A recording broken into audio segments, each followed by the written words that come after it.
Pertanyaan selanjutnya, Bismillah izin bertanya, Fulanah dari Indonesia, mungkin pertanyaan lumayan panjang. Apakah saat baju bernajis dan jika orang lain menempati tempat yang terkena najis kita, apakah kita akan menanggung dosa orang yang terkena najis tersebut jika orang itu akan sholat atau makan? Masya Allah. Barakallahu fiik. Ya, ahibati fillah. Kita tahu bagaimana Rasul Shallallahu Alaihi Wasallam ketika ada yang kencing di masjid, kencing tuh di masjid. Apa yang Nabi lakukan alaihi salatu wassalam? Nabi memerintahkan para sahabat untuk menyucikannya dengan menyiramin air.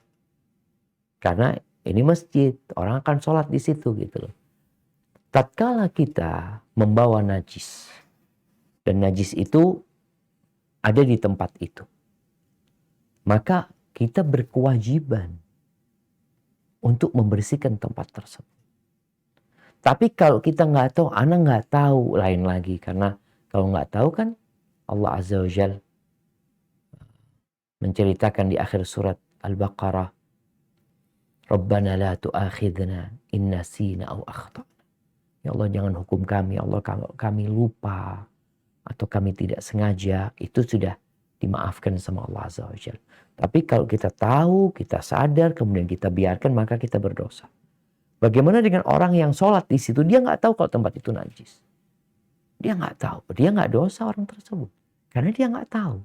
Tapi dosanya buat kita gitu. Intinya orang tersebut tidak dosa karena sholat di tempat yang najis. Padahal kan syarat sahnya sholat itu kan harus suci tempatnya. Pakaiannya harus suci. Tapi karena ketidaktahuan dia dan anti yang tahu, anti yang akan berdosa. Bukan menanggung dosa dia karena dia setidaknya nggak berdosa. Tapi anti menanggung dosa, anti membiarkan najis itu berada di tempat itu. Maka kita adalah berhati-hati ya. Jangan sampai kita meremehkan dosa. Meremehkan dosa. Barakallahu fiqna.